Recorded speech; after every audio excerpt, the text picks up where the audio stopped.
After my first game with the Alpha Strike match play rules from Catalyst Game Labs, I invited my friend Matt over to get a second game in. For this video, I'm going to try something new. I'm calling it a tactical commentary. As you watch this version of the battle report, I'll jump in to share more of what I was thinking during the game and thoughts on how things played out. My goal is to take the time to discuss how I think the game went in hopes of doing better next time and helping you all think about tactics while you play. This time I was more familiar with the beta rules and my camera setup behaved better. Still not without issue, but at least I caught it a lot quicker when it stopped working. If you haven't seen the matched play beta yet, I'll put a link to it in the video description.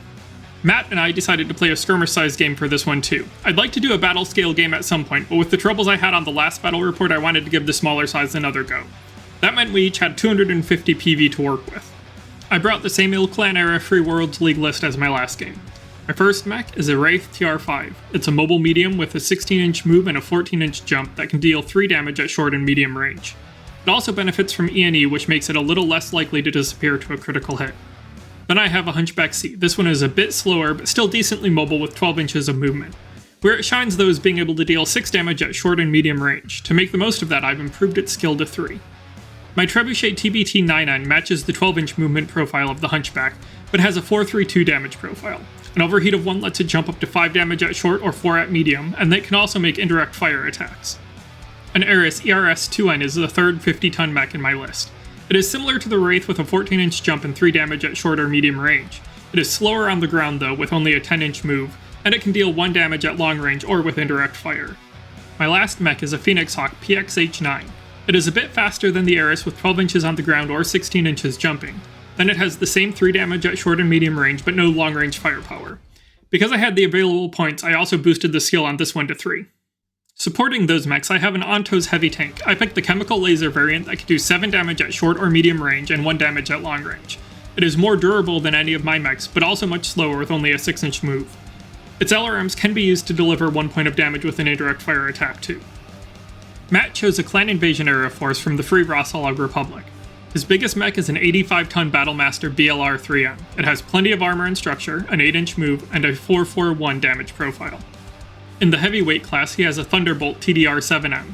Its profile looks pretty similar to the Battlemaster. Its movement is also 8 inches, and it has a 4-4-2 damage profile. Its lower tonnage does mean it loses a few points of armor and structure compared to the Assault mech, though. It can also make indirect fire attacks for 1 damage. Up next in tonnage order, Matt brought a Crab CRB-20. It is a medium mech with a 10-inch move, 3 damage at short range, 2 damage at medium range, and the option to overheat for 1 extra damage. Plus it has the E&E special.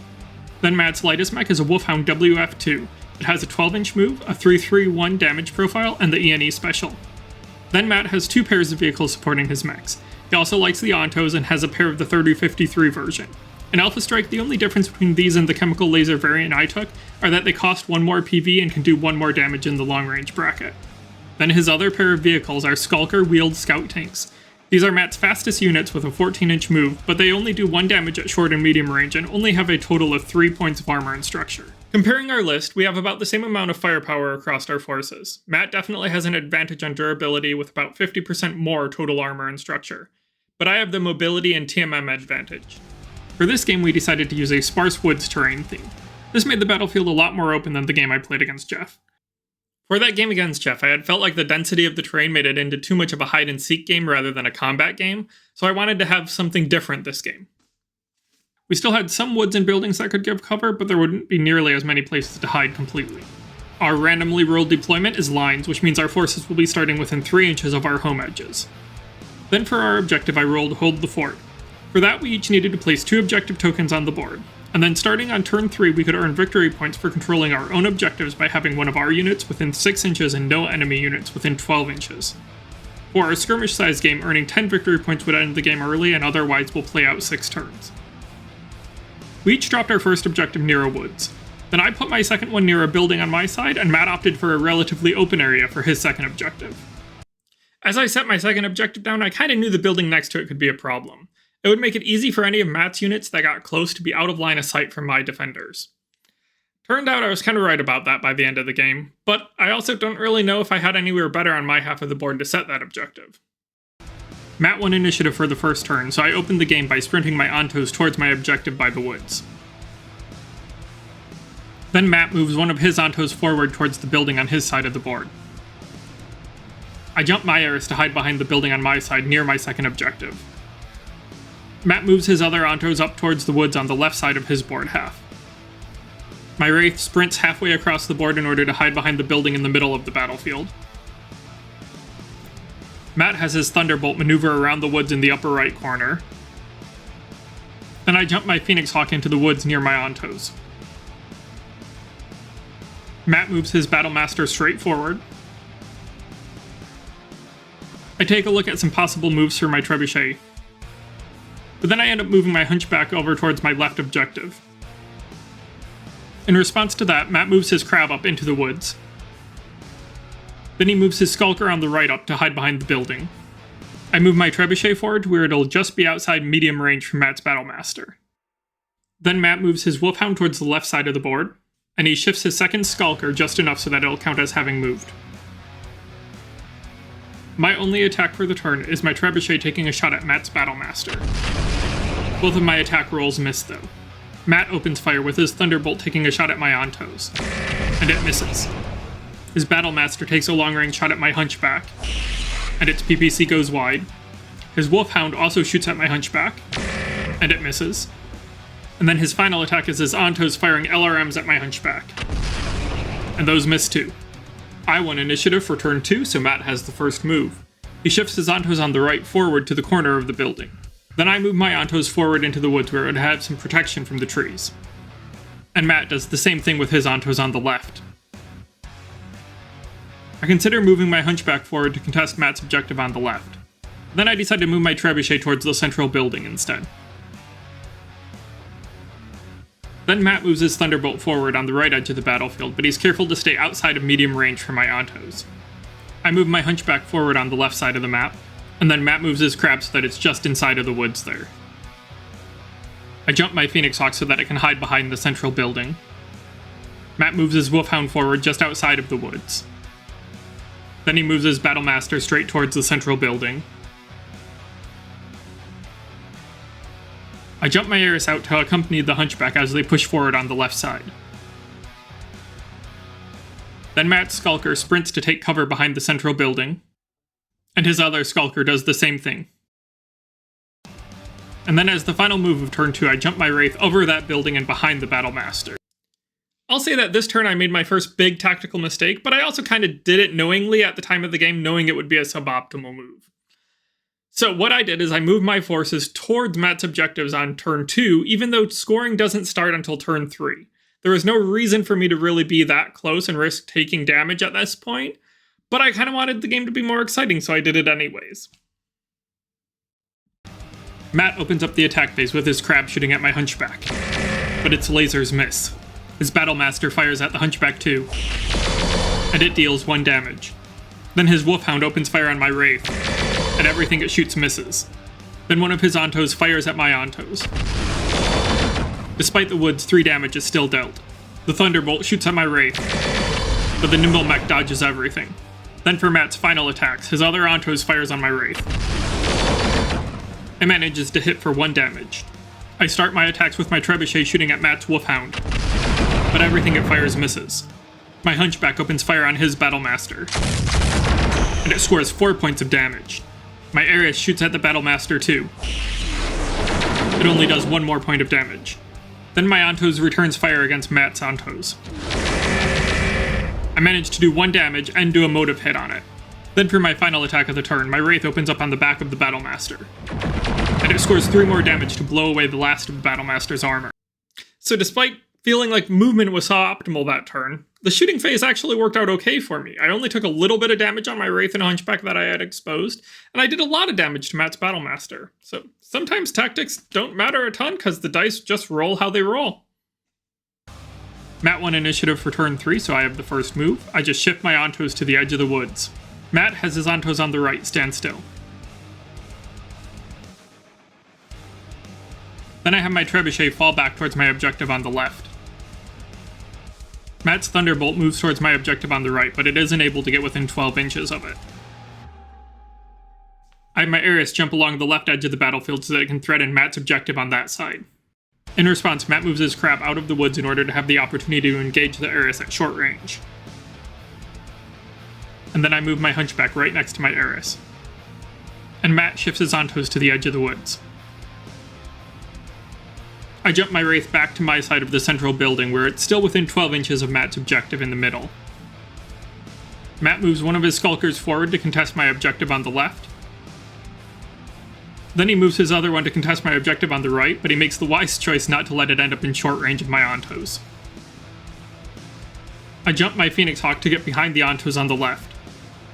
Matt does a minimal move with his Battlemaster, and then to finish up movement for the turn, he moves his Wolfhound just across the pond from my Phoenix Hawk. To kick off attacks for the turn, my Trebuchet overheats and fires at the Skulker in front of it. But it misses with everything. Then my Phoenix Hawk fires at the same Skulker. It misses too. I made a little mistake there. I should have shot with the Phoenix Hawk first and then my Trebuchet.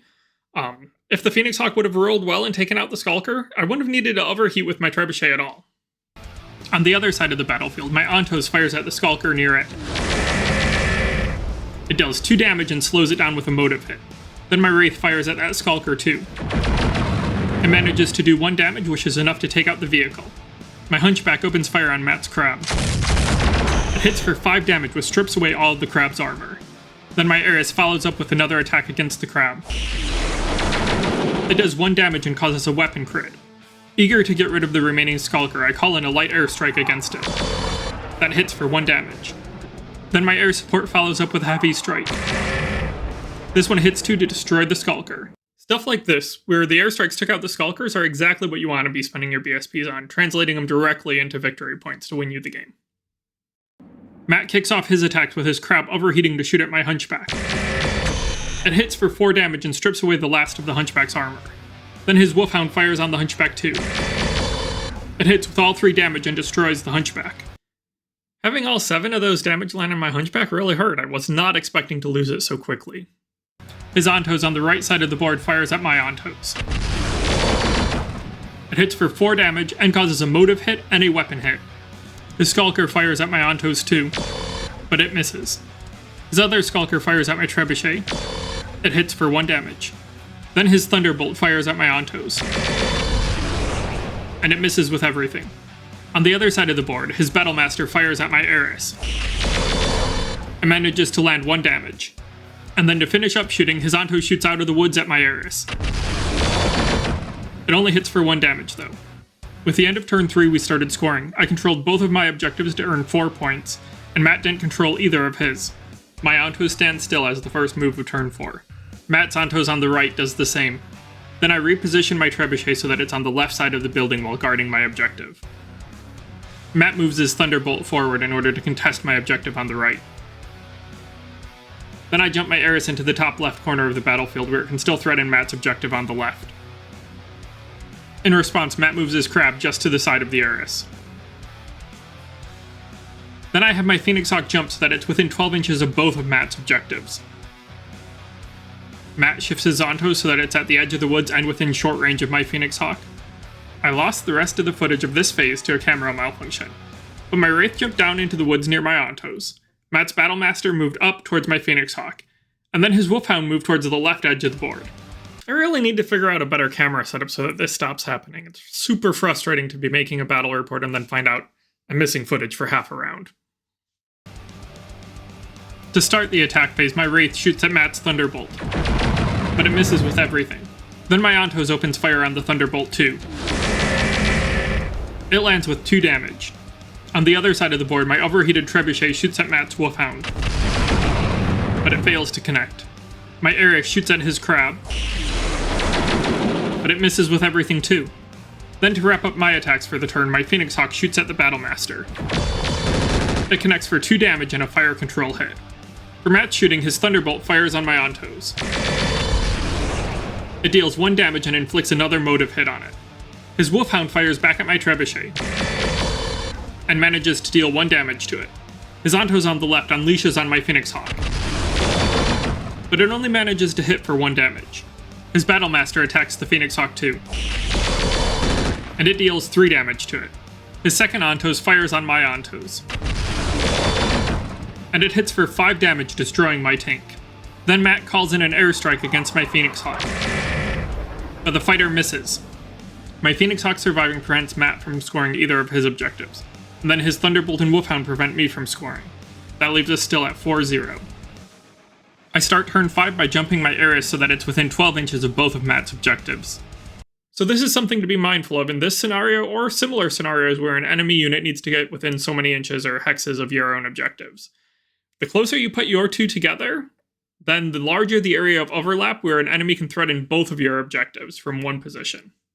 He has his Antos on the right stand still. Then I jump my Phoenix Hawk next to the pond where it can also be within 12 inches of both objectives. Matt's Crab moves to be within short range of my Eris. I abandon my rightmost objective and jump my Wraith towards the central building where it can hide from Matt's units on the right. Matt moves his Thunderbolt forward, and has his Antos on the left stand still. I shift my Trebuchet just a little bit back towards my objective to keep it safe. This move with my Trebuchet was a big mistake. At this point in the game, I know that I'm already ahead. All I need to do to win the game is to keep Matt from scoring his objectives. But I keep my Trebuchet here guarding my objective that I'm unlikely to score because I won't be able to deal with his units nearby, and it doesn't help me prevent him from scoring at all sitting here out of sight. Then Matt moves his Wolfhound so that it's out of sight from my Trebuchet but still within 12 inches of my objective. Then he finishes up movement for this turn by moving his Battlemaster so that it's still within 6 inches of his objective but also in short range to my Eris. At the start of the attack phase, my Trebuchet shoots at the back of Matt's Antos. It lands 2 damage against it. My Wraith opens fire on his Wolfhound, but it misses with everything. My Phoenix Hawk shoots at his Battlemaster, but it misses too. And then to finish up my attacks, my Eris shoots at the Battlemaster. It hits for 3 damage and a weapon critical hit. Matt starts his attacks with his Thunderbolt targeting my Eris at long range. It misses, unsurprisingly. Then the Battlemaster targets it at short range. Despite its fire control hit, it manages to deal 1 damage to the Eris. Matt's Antos on the right side of the board targets my Phoenix Hawk. It hits for 4 damage and destroys the mech. His Crab shoots at my Eris and manages to do 1 damage. Then his other Antos targets the Eris too. It hits for 2 damage and causes a movement crit. With the Eris down to just 1 structure left, the Wolfhound takes aim. It misses with everything though. Then Matt calls in a light airstrike against the Eris. This time the fighters hit and take out the mech. Another great example of transforming BSPs into victory points. Taking out both my Phoenix Hawk and Eris allowed Matt to score one of his objectives. That brought our score to 4-2 at the end of turn 5. To start movement for turn 6, I have my Trebuchet move forward just enough to get its target movement modifier. Here again, I'm being too cautious with my Trebuchet on the slim hope that I'll be able to score the objective it's by. I really should have moved it out of hiding and towards Matt's objective on the left so that I could prevent him from scoring it. Matt has both of his Antos stand still, and his Battlemaster move towards my Wraith.